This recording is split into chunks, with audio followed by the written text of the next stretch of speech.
d'un manque de main-d'œuvre, hein, vraiment d'une pénurie de main-d'œuvre qui nous laisse croire, mais finalement, que l'emploi est là, qu'il y en a pour tous, que l'emploi est finalement à disposition pour les personnes sans emploi et qu'il n'y a finalement qu'une rue à traverser. Et pourtant, lorsqu'on regarde la réalité d'un peu plus près, mais on se rend compte que c'est un petit peu plus compliqué que cela, qu'il n'y a pas d'emploi pour tous. Et quand je regarde, hein, par exemple, les derniers chiffres du chômage en Europe en juin 2022, ben, on voit qu'en France, mais on reste à un pourcentage de taux de chômage de 7,2%. Ces personnes ne se complaisent pas dans l'oisiveté.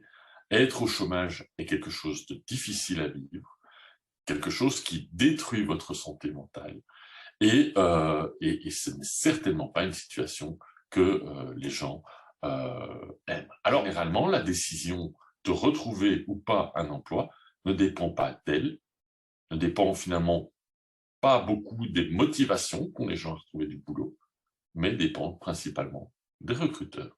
Le chômage est avant tout une situation qu'on appelle une situation intergroupe où entre en jeu finalement cette étiquette de chômeur avec des recruteurs, avec d'autres personnes qui voient cette étiquette de recruteur, de chômeur. Et donc, on est dans une relation entre d'un côté les chômeurs, d'un autre côté les travailleurs. Et ce type de situation, ben, c'est propice au développement de préjugés, de stéréotypes, de discrimination et de toute une série de problématiques venant entraver l'insertion. La fameuse étiquette de chômeur qui nous est accolée, mais il y a tous des processus mais qui viennent freiner finalement notre envie, plutôt nos capacités à nous réinsérer professionnellement parlant. Alors bien entendu, il y a un accord commun, la chose la plus importante dans la vie des gens, c'est la famille. Mais en France, la deuxième chose la plus importante, c'est le travail, qui se situe après la santé. Et donc, quand on voit ça, mais on se rend bien compte que le travail, il est central dans la vie des gens. Et j'ai envie de dire, d'autant plus quand nous n'avons pas de travail. Lorsqu'on est privé d'emploi, lorsqu'on perd son emploi, mais on voit une augmentation des conduites d'addiction, on voit une augmentation des problèmes somatiques, on voit une augmentation de la mortalité et de toute une série d'effets destructeurs pour la santé des individus. Le passage du travail vers le chômage augmente les risques cliniques sévères, mais de 16 à 34%. Hein. Et il faut rappeler que, bien entendu, ce phénomène n'est pas qu'individuel, il s'étend au reste de la famille dans laquelle vit l'individu. Bref, on ne s'adapte pas au chômage. Hein. Le chômage nous détruit.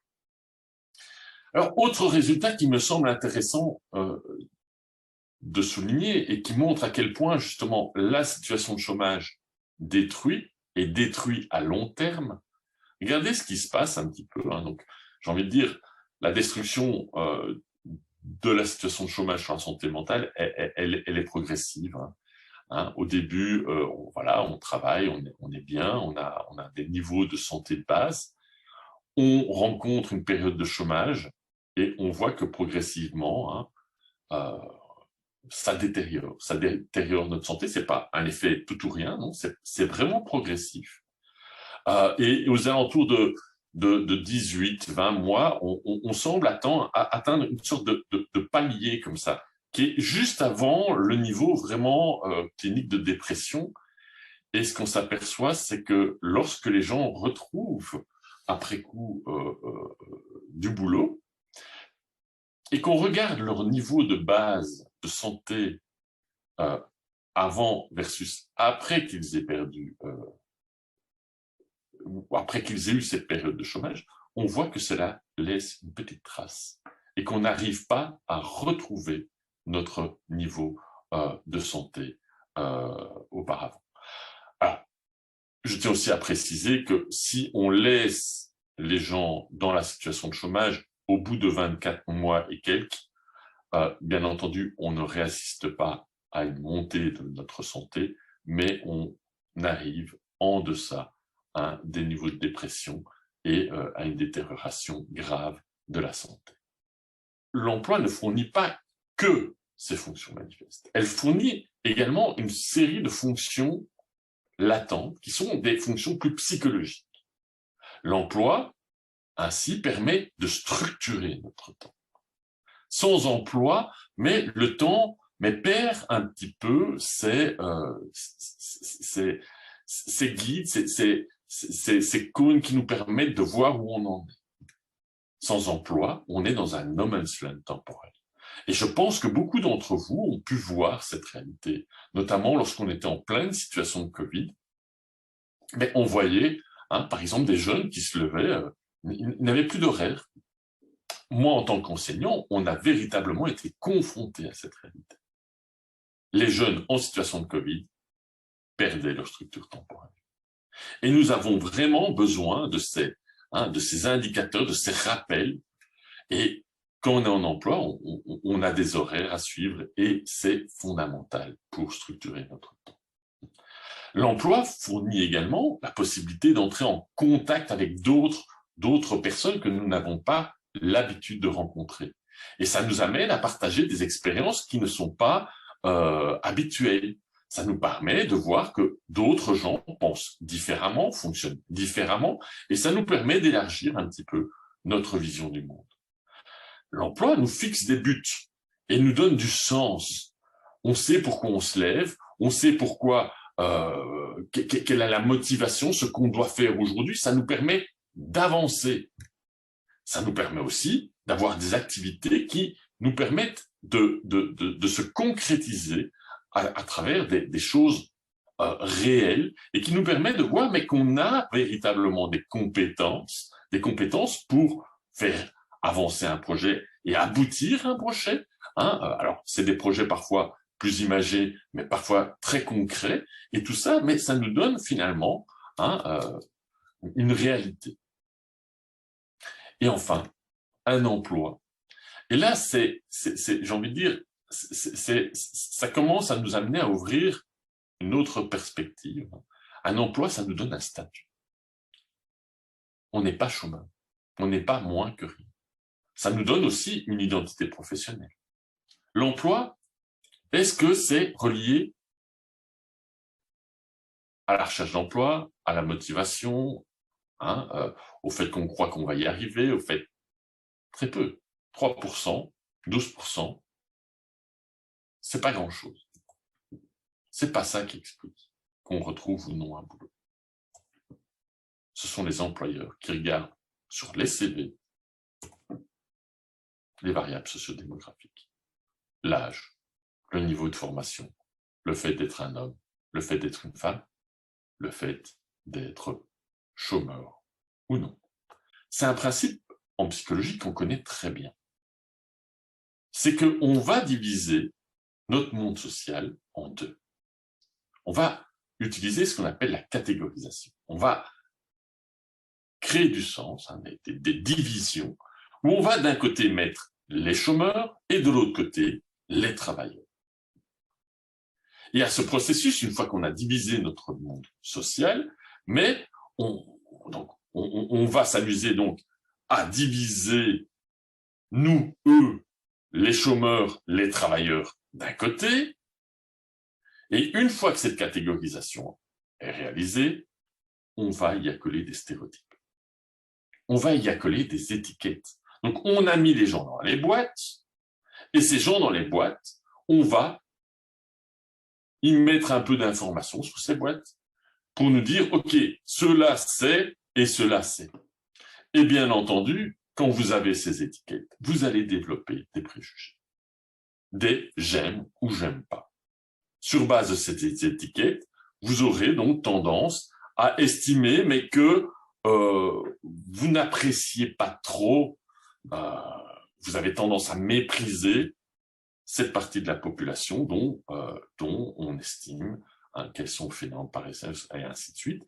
Et il y a des études qui tentent à montrer qu'en effet, le mépris, le dédain, en plus on considère que c'est des gens qui profitent de notre société, mais on en a énormément vis-à-vis des chômeurs. Et bien entendu, tout ça se finalise au niveau de nos comportements. Alors que les préjugés, c'est j'aime ou j'aime pas, donc c'est plutôt de la sphère des affects.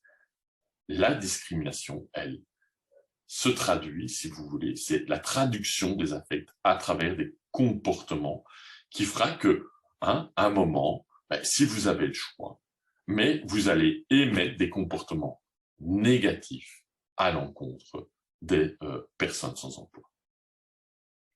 Et des études tendent à montrer que, en effet, les chômeurs, on les discrimine. Alors, les études en économie sont assez intéressantes parce qu'elles nous diraient, grosso modo, que la durée de chômage et la situation de chômage, et surtout la durée aussi, ça témoigne en quelque sorte, c'est une sorte de signal qui nous témoigne d'une défectuosité chez la personne sans emploi. Si elle n'est pas en emploi, et surtout si elle n'est pas en emploi, et suivant la durée, c'est qu'il a un problème, cet individu.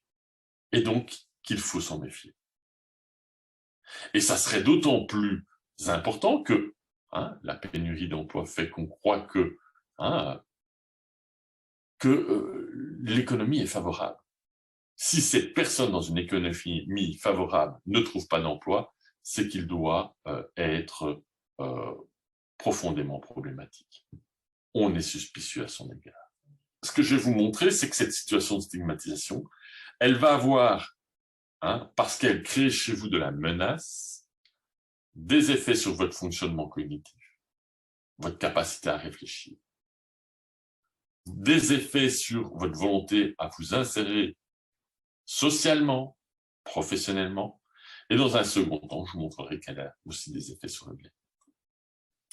Alors, pour expliquer un petit peu les premiers effets sur l'insertion sociale et professionnelle, mais je vais me tourner vers une littérature et un phénomène qui est connu sous le nom de menace du stéréotype. Et c'est une théorie qui a fait l'objet de nombreuses études et qui nous dirait que finalement, dans certaines situations, en raison des stéréotypes qui sont véhiculés dans la société, mais les membres qui sont affublés de ces stéréotypes vont ressentir une certaine menace, une peur de justement confirmer ces stéréotypes, et cela aura des conséquences néfastes sur leur performance et sur les comportements de ces individus. Dans cette étude, on a véritablement voulu voir en quoi ce stéréotype pouvait impacter les performances intellectuelles des personnes sans emploi, mais également les intentions de rechercher de l'emploi, mais également les intentions d'entrer dans des domaines où certains chômeurs ne se sentent pas à leur place, des domaines, des activités culturelles. On a demandé à des personnes sans emploi, tiens, mettez vos lunettes de chômeur. Comment sont vus les chômeurs Alors là, c'était en Belgique. Dites-nous, vous êtes chômeur, dites-nous comment sont vus les chômeurs en Belgique. Allez, bref, ils mettaient leurs lunettes de chômeur. Et ils nous disaient, les chômeurs sont vus comme des parasites, des impairs. Et ils nous donnaient un petit peu les stéréotypes. À d'autres chômeurs, on leur demandait non pas de mettre leurs lunettes de chômeur, mais de leur mettre des lunettes qui sont plus positives, celles d'adultes. Et à ces personnes, on leur demandait la question, mais comment sont vus les adultes en Belgique? Ils sont vus comme autonomes, capables, bref. Et là, ils mettaient leurs lunettes d'adultes. Et puis, on leur demandait une série d'activités à faire. Et parmi ces activités, il y avait à lire un texte constitué de 27 phrases, avec à la fin des questions, vraies ou fausses, sur ce texte. Et ce qu'on a vu, c'est que ces questions. Alors, je vous rassure, ils savent toujours lire. Hein. Mais il y avait une petite baisse de performance sur ces questions entre ceux qui avaient mis leurs lunettes de chômeur par rapport à ceux qui avaient leurs lunettes d'adulte. Pour les actions de la vie de tous les jours, faire la cuisine, les courses, pas de différence. Par contre, pour les activités de recherche d'emploi, on voyait également que ceux qui avaient mis leurs lunettes de chômeur étaient, alors ils étaient toujours très motivés, mais étaient un petit peu moins motivés que ceux qui avaient mis leurs lunettes d'adulte. Même chose pour une série de pratiques, notamment les pratiques culturelles, aller au musée, aller dans les domaines finalement où ils croient qu'on ne les attend pas. Ils avaient moins envie d'entrer dans ce type d'activité. Enfin, cette stigmatisation, outre le fait qu'elle va altérer l'insertion, donc c'est vraiment des processus auto-handicapants qui les empêchent de montrer à la fois leur pleine performance, mais leur pleine motivation aussi, va affecter leur santé.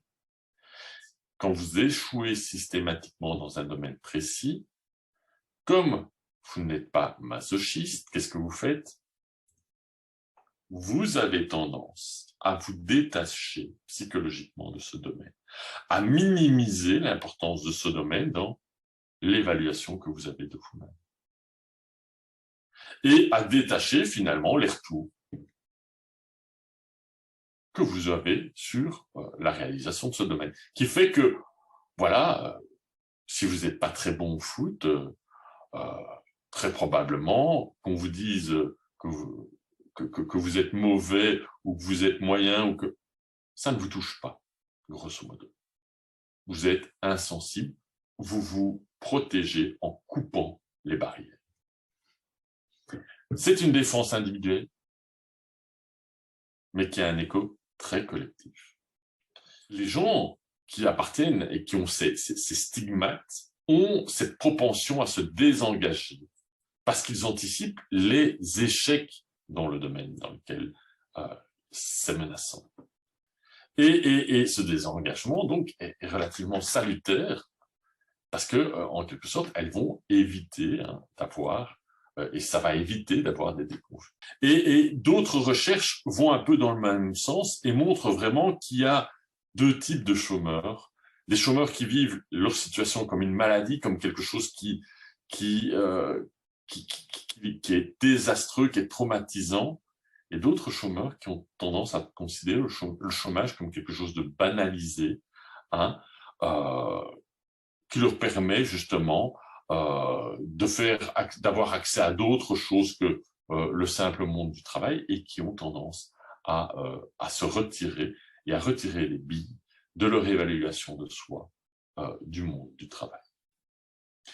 Le coût du désengagement psychologique, il est énorme, c'est surtout un coût motivationnel, c'est que les personnes perdent finalement leur meilleur atout pour retrouver du travail, c'est leur motivation intrinsèque, cette motivation intrinsèque, mais elle disparaît avec ce phénomène de désengagement. En somme, le travail, il est central dans notre société, il est central pour les personnes sans emploi parce que eux ressentent réellement ce manque. Cette privation d'emploi, elle est destructrice pour la santé physique et mentale des personnes sans emploi. Et les freine par rapport à la possibilité de retrouver de l'emploi. Et donc, il est primordial de pouvoir offrir à ces personnes sans emploi mais cette possibilité de réinsérer, de se réinsérer professionnellement. Et pour ce faire, il faut absolument travailler sur la création d'emplois, et la création d'emplois qui permettent de satisfaire l'ensemble des besoins des chômeurs et des travailleurs, donc des emplois de qualité. Il faut aussi former les recruteurs et les formateurs pour ne pas qu'ils développent ces fameux stéréotypes, pour les aider à lutter contre les préjugés et la discrimination, mais également permettre aux personnes sans emploi de ne pas développer cette identité stigmatisante de chômeur, d'apprendre à déculpabiliser de leur situation et pour qu'ils puissent davantage faire face à cette situation de chômage, tout en leur permettant de développer une identité de travailleur, hein, et en leur permettant de garder une vision du monde du travail potentiellement ouverte, tout en gardant aussi à l'esprit qu'il ne faut pas qu'ils se fassent trop d'illusions non plus, qu'ils n'entrent pas dans une vision « c'est totalement ouvert, ça va être facile », parce que cette réalité n'est pas réelle non plus, et que le choc, lorsqu'on amène les gens à croire qu'il y a beaucoup de travail, que ça va être facile et qu'ils se prennent les difficultés du manque d'emploi réel, et peut être en tout cas très douloureux pour les personnes. On sait que ces mesures coercitives, elles viennent ajouter ce sentiment de honte, elles viennent ranimer ce sentiment de culpabilité d'être dans cette situation. C'est qu'elle peut amener, chez les plus fragiles probablement, mais à développer un sentiment profond de vulnérabilité, d'infériorité. Et quand vous vous sentez vulnérable, inférieur, mais vous entrez vers d'autres types de comportements qui ne sont pas forcément les comportements proactifs, mais plutôt des comportements de repli sur soi, de procrastination, et finalement, quand on vous oblige à faire quelque chose, mais ce n'est pas en termes motivationnels quelque chose d'efficace. Vous perdez, je parlais tout à l'heure de désengagement psychologique, vous perdez votre motivation intérieure. Et le meilleur atout pour que vous restiez dans un emploi à long terme et que vous fassiez le job, c'est d'avoir cette fameuse motivation intrinsèque.